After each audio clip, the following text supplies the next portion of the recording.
Welcome to the second iteration of the true That's a Good Card series. Today, Ya will have the challenge of getting me to say, that's a good card. While Ya will be doing the convincing on his card that he's bringing to the table, I will be playing devil's advocate and trying to convince Ya that this thing should stay in the sideboard. All right, Ya, let's get started. All right, thanks, Kyle. So the card I have for you today is one of my favorite cards. I'm actually a little synonymous with this card, and it's called Orim's Chant. Orim's Chant is a white card instant for 1 white with a 1 white kicker. It says target player can't play spells this turn. If you pay the kicker cost, creatures can't attack this turn. And why don't you explain what kicker means to some of those listening? Yeah, kicker is a optional part of the card that you can use, and when you use it, you're paying an additional, in this case, 1 white to add an additional effect, if you will, right? If you cast this card for just the 1 white, you're only going to try to target a single player with a silence-like effect, which is to say that they can't cast any spells, no creature spells, no non-creature spells. They're just going to maybe attack this turn and then pass the turn, or maybe activate some abilities. The kicker says that, hey, look, you're also not going to attack anybody this turn. Go ahead and activate your abilities and then pass the turn. Awesome. So for 1 white pip, 1 target player can't play spells this turn, and if you pay an extra white pip on a cast, then not only can they not cast spells this turn, Correct. but they also can attack with creatures this turn. Yep, that's right. And now I know everybody's saying, why not just run silence? That's a great point, and you're not wrong, everybody. You're not wrong. The thing is, you play this in addition to silence. And now I know that space is limited. I think that this is a great card because silence is better. That's right. I'm starting this off with silence is a better silence effect. But silence is so good that my argument is that you save silence only for your turn, right? That's my first point. Silence is a better card. So you run silence to protect your win attempt, right? I hate wasting silence on somebody else's turn. Just like I hate having to crack a Ranger Captain of Eos, which is a 3-cost card, 2 white, and a 1 that lets you search. You're going to search for a 1-cost creature card, and then you're going to sacrifice it to force everybody to cast only creature spells that turn, right? It says that you can't cast non-creature spells that turn. So silence-like cards are there, I think, to help protect me. I hate having to use those cards or those abilities to stop somebody else from winning. That means I'm already behind and things are, I'm hitting the panic button. So Orim's Chant for me has been more of a, I'm using this as my panic button. Yes, it's kind of worse. It costs a little bit more, but when it is dire, this is a great card because I can now pay 2 white and make sure that nobody can attack me. And in our previous episode, we talked a lot about how the meta is shifting towards a more creature heavy meta. So people are running more creatures. They're not always in CEDH, they're not always swinging, but we think, right? I think Kyle and I agree, they should be swinging with their creatures more. I think you're right. I think that life total should be pressured more, and I think creatures should be attacking more. And with this meta shifting not only more towards creatures, but in that Rhystic Study pass meta, we're just get to a lot of end games where we're late in the game, and you're not going to have a lot of life left, and those creatures swinging might matter. Yeah, in a meta with more Ob Nixilis, which is a Rakdos commander that lets whenever somebody takes exactly 1 damage from one of your opponents takes exactly 1 damage, he is getting not only card advantage, but he's growing in power and in toughness. So, and then there is also Talion, the Kindly Lord, who is pinging you every time you cast a creature spell with a spell that costs 2, or it has toughness 2 or power 2. Right. And so the meta is really kind of pressuring life totals that CEDH players really try to take advantage of, right? We leverage life total as a part of playing the game. Ad nauseam, right? Like, I'm going to just flip over a bunch of cards, put those cards into my hand, and the cost is that I just have to take damage based off of the converted mana cost of each one of those cards. And so you do find yourselves a lot, if you're playing those types of decks or playing against those types of decks, where your life total towards the end of the game really becomes pressured. And I think that this card as a defense mechanism, which you kind of want, right, is really good. Some people would argue that Angel's Grace is a better card, but I think that Angel's Grace is even like more of a panic button, right? Like, if your life total gets reduced to past 1, set it to 1, and then you can't lose the game, but your opponents can't win the game, but that only lasts until the end of the turn, right? This card I think is really cool because it allows me to buy time, stop somebody from winning, or more importantly, as I find myself in, stop people from killing me specifically on their turns, because my life total I definitely use pretty liberally. I'll take life. I mean, like, yeah, I mean, it's 40. Y'all's comfort zone is right at that 3 to 8 life. Right. And I do find myself in a lot of situations where now people are really swinging into me.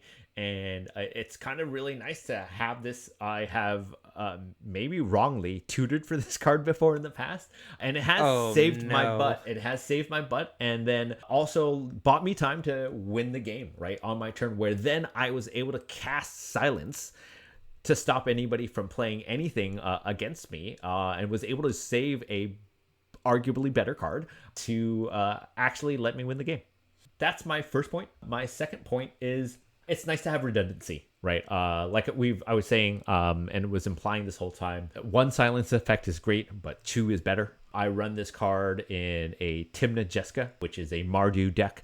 Tymna lets you leverage your life total and attacking to draw more cards. Jeska is an infinite mana outlet in the command zone, where you can basically, once you generate infinite mana, you can use her. She's a planeswalker that you can use her second ability to ping people's life totals down.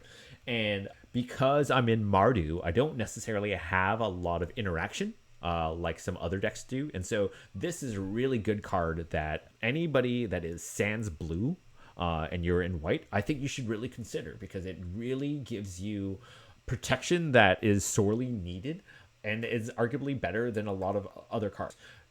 I'm just really high on this card. Yeah, I do agree, and you'll probably bring it up, like the extra white is a little hard, but I think it's been worth it to stop people from attacking me, or to stop somebody else from attacking another player and taking them out of the game when you may actually need them in the game still. Yeah, I think that you make a good point about, especially in decks that are sans blue, I can see this card as being an interesting include for sure. What about your last point? Actually, I'll be honest with you, I only had the 2. So, Kyle. All right, those are the 2 points. That's all we needed. Take it away, I thought bud. for sure. Okay, here. I thought for sure you were going to get into what you just touched upon, which was the versatility of the casting cost, because I actually consider that as being a positive and not a negative. Is that when you have something where you can add additional value to the card if you'd like to, but you don't have to, I see that as a positive effect. Yeah, I mean, at the end of the day, it's only a one cost card that is relatively low. If you're running ad nauseam, it only hits you for 1, but it gives you the additional kicker, if you will, in this case, to add more to that effect. And that has been something that I find myself needing more and more in the games that I currently play. So that is my case for why Orim's Chant is a good card. Wonderful. And maybe I'm doing a bad job by adding to positives towards the card. I'm supposed to be the devil's advocate, but, maybe I'm just trying to butter you up before I break down your walls. Well, break them down. Let's see what you got. Yeah. All right. Cool. Let's get into it. So something that you didn't mention, something that I thought you had mentioned, really, are Grand Abolisher and Cutsil, which effectively are silence effects on creatures that you're seeing in white decks. Now, Grand Abolisher is 2 white pips, and opponents can't cast spells on your turn.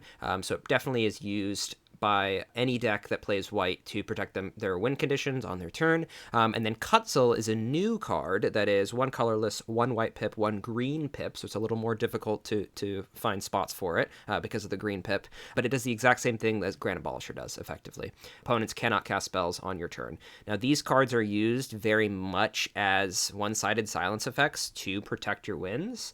And my first point against Orim's Chant is I simply can't see a world where I want to play 3 silence effects. And I'm with you on the idea of I want 1 silence effect. I want 2 silence effects. Now, there's also, you touched on it already, was Ranger Captain of Eos, which I consider as like a tutor plus a silence, so it's kind of so broken that it just gets a pass. But it's just so freaking good, that it's just so broken that you're just like, okay, that's in for sure. And that's kind of how I see silence too. And I know from your first point, that's how we see that. So if we're 100% playing Ranger Captain of Eos and we're 100% playing silence, right? Then we have to decide, okay, are we playing Grand Abolisher? Okay, now, oh yeah, well, Grand Abolisher is so good, so we're going to play Grand Abolisher. It's like, okay, great. Now, are we going to play Cutzel? Well, are we in green? Oh, maybe we'll play Cutzel. And then, like, very last on this list is going to be, okay, am I going to play Orim's Chant? And I think by that point, when you're at 5 cards of protection, it to me feels a little too over redundant. Too many silence effects. That's my first point. My second point is very similar to the feeling of the card to me, which is it feels a lot like because of the kicker, it feels a lot more of a I'm going to stop somebody else from winning card and not necessarily a quote I win card, right? So because silence hits the regular card silence hits everyone, all of your opponents, you are truly protected, right?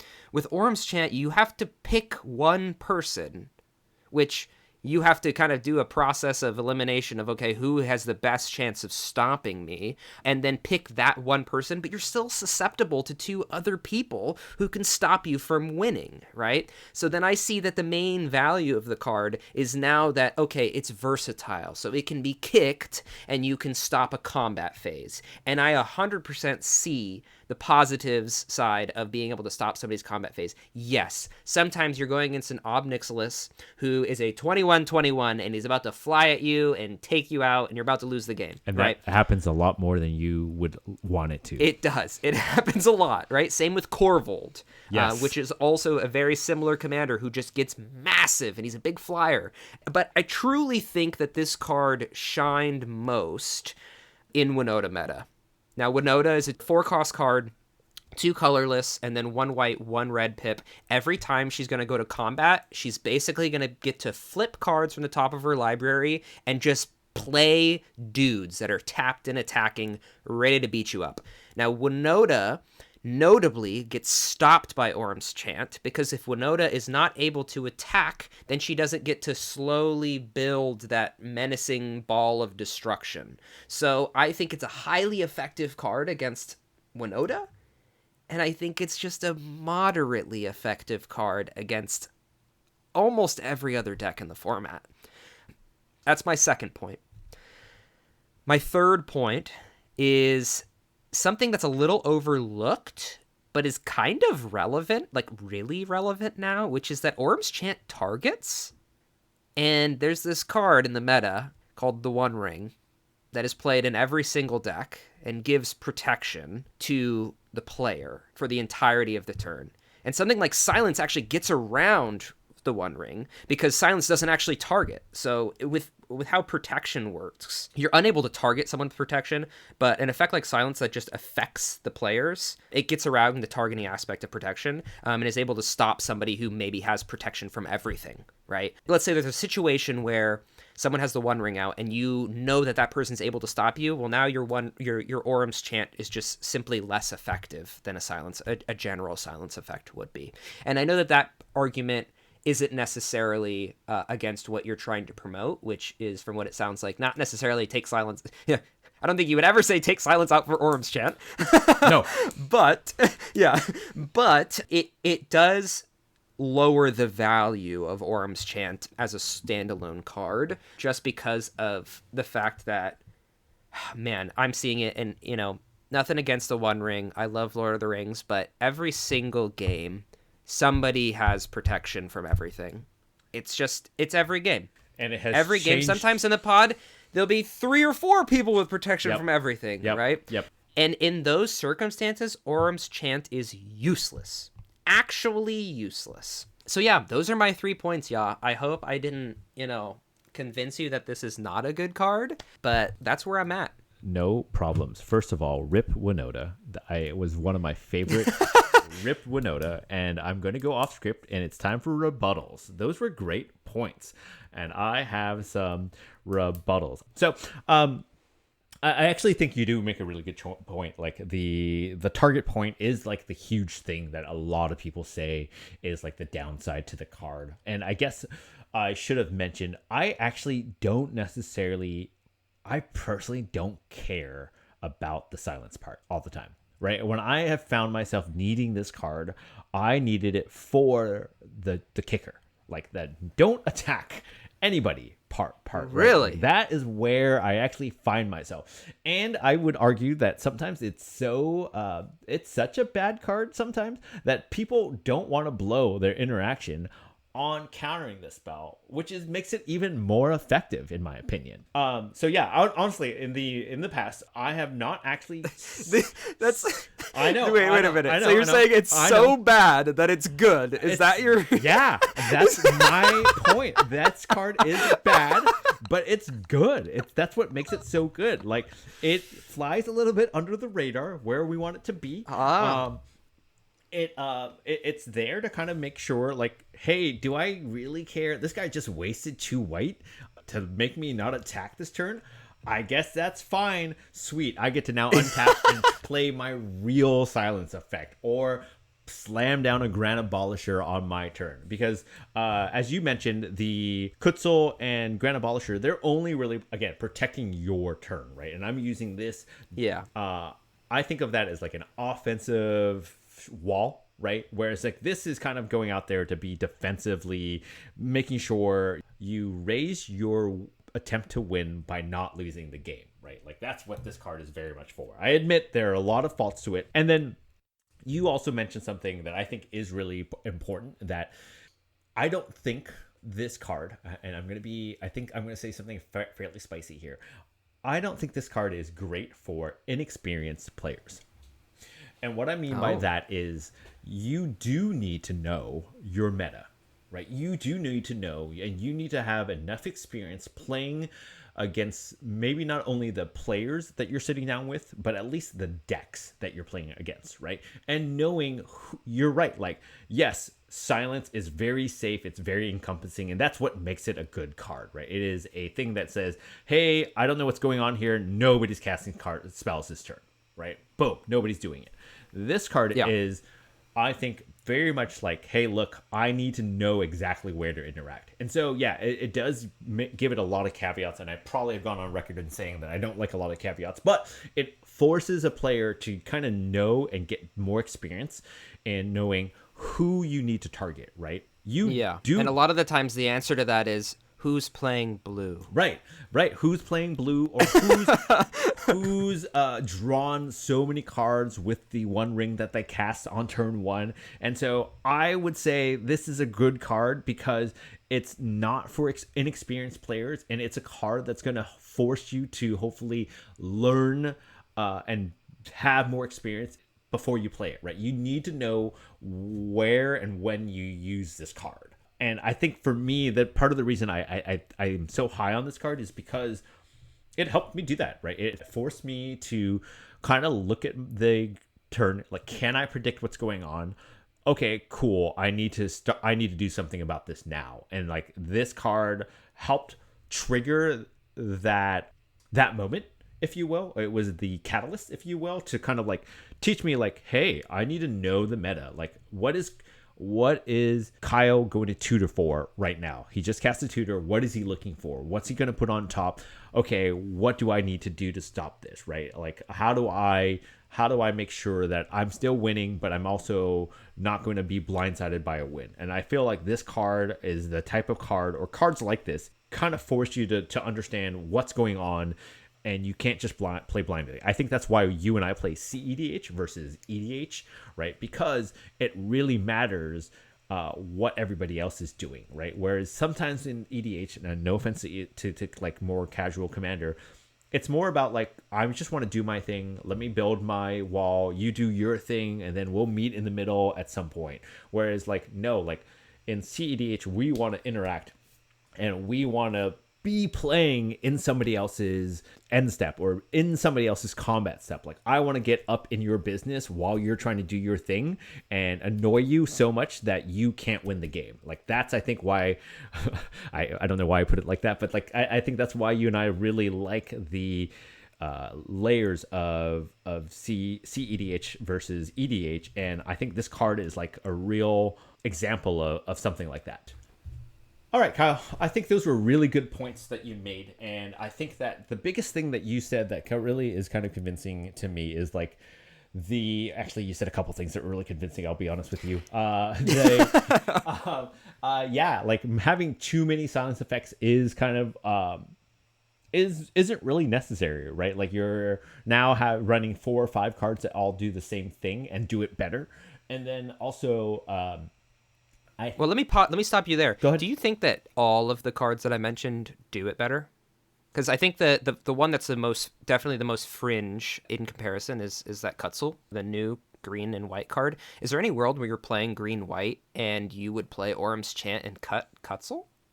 I have, honestly, and I have started picking up a lot of Nagila, and I have thought about it, right? Like, do I play this instead of Kutzel? The answer is no, mainly because Kutzel is also a warrior, which Nagila really likes. I'll be quite honest with you. Yes. Yeah. But I do find myself looking for places to kind of slot this card in when I run white, but I don't necessarily run white that often, I'll be honest with you. So for sure, your definition would be that this card is worse than Silence, Ranger Captain of Eos, Grand Abolisher, and Kutzel? I think the Kutzel is kind of similar, right?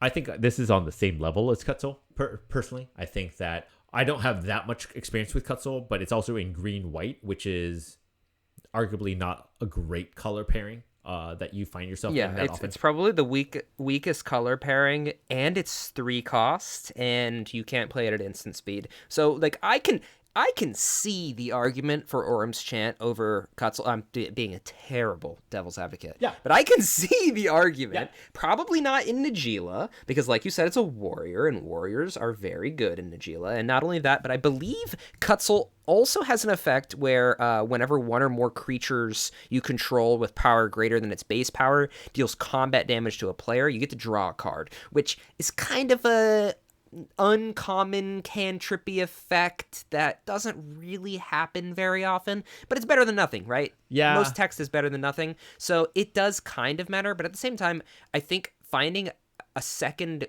green pip, or finding a green pip in 3 total cost makes it a lot less attractive than a Grand Abolisher. So I think it's a huge step down from Grand Abolisher, and then you find Kutzel and Orim's Chant kind of muddling around at the bottom. Right. I mean, and to your point, right, I think I run this over Boromir? And I honestly don't know. Boromir is a 2 generic and a 1 white, counter any spell that you didn't use mana to cast, right? Like, it's a... you don't get to play free casts. It counters free spells. Yeah. And it's nice because you can sacrifice him to an activated ability that like basically gives your creatures indestructible, which is really nice because then when you're trying to win, you can get rid of that card and go nuts, right? And so is that better? Yeah, probably. Like I said, like it's close. It's close. It's still a 3 cost card, and like we said before, like every time you bump that CMC up 1, the card is worse. It's just how it is. It is how it is. And But like you said, there are a lot of things kind of going against this card. It's just a card that I have found to be much better than people make it out to be, right? It is still a pretty decent card, but I do think you have to be fairly experienced and really kind of know what your meta is and know what you're getting into with this card. And so those are the things that I think are huge downsides to it and that people should definitely be aware of if they're thinking about adding this card. How about you? Did I do anything to convince you that this is a good card? I think so. I think something that this is going to sound funny. Something that actually struck home with me was how you talked about how the targeting effect isn't that big of a deal when you are a good pilot, right? I think that I 100% agree that this card gets exponentially better with the skill when the skill of the pilot increases. There's just a lot of times where you have to be able to know what your opponent's deck is capable of. And, for example, you might see a Corvold player who's still running dual caster twin flame combos, and you see that they have a ton of access to red mana, and in your head, hey, this person is about to cast that and have infinite dual caster mages attacking, and you being able to recognize that and Orim's chant him could be the difference between you winning and losing the game. So I do believe that if there was an omnipotent CEDH player, the perfect CEDH player, Orim's chant has a very high ceiling. I will agree with that. Yeah, I agree. I also would like to state, for the record, I do not consider myself a good player or a good pilot of any sort. I am just saying but Orim's Chant's a good card. Is that what you're saying? It's a good card. Yeah. I do think it can help. Cards like this help raise your level, right? And will help you. Cards like this, I think, deserve a spot because it helps raise awareness and like teaches you the game a little bit more, because there are layers to this game, right? It's like, yeah, go ahead, and I have had this card deflecting swatted, like targeting one player, and it was like, cool, that's fine, because I knew I wasn't aiming to keep them from casting spells. I was aiming to make sure they couldn't attack with their creatures to close out the game. Yeah. That's a big brain move. Yeah. Again, we're still all learning this game, especially me, and I think that this is a Pogger card. Did I convince you, Kyle? Kyle, have I changed your mind on Orim's Chant? Be real with me. Oh man, it's tough. You've brought up a lot of points that I agree with. I think the point that we stumbled upon together in terms of the pilot really mattering a lot for this card, and for example, a Grand Abolisher, the pilot doesn't matter. You play the card in your main phase, and then you jump up and down and do a little dance, and you win the game. Yep. It's not difficult to play, but for something like Orim's Chant, a really good player can make the card really good. I really try my best when I'm analyzing a card to think about other cards that are comparable and what I want this card to replace in the deck. And if you listen to our first podcast about, Stern Scolding, I adamantly talk about which cards I thought it was better than. I'm having a bit of a hard time finding a card that I would replace in a regular deck list or in a standard CEDH deck list right now for Orim's Chant.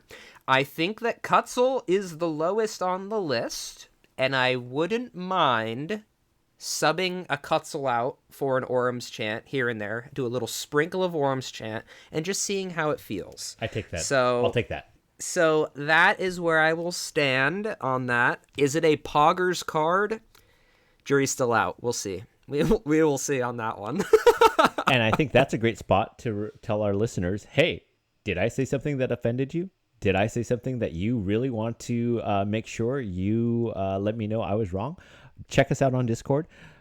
Leave a comment below to let us know what you think, because that's what this is all about. Like, come have a chat with us. Let us know what you think is a good card, what you would rather see us run, because that's what we're really looking to do. So share this episode with friends. My hope is that I spurred you into action and thinking that no, Orim Chant is not going to make me a better player. I'm just going to run good cards. I still think you're wrong, but let us know. And I may not say that Orim's Chant is a good card, but I will give you my best impression of what I think Orim's Chant sounds like. Oh, please.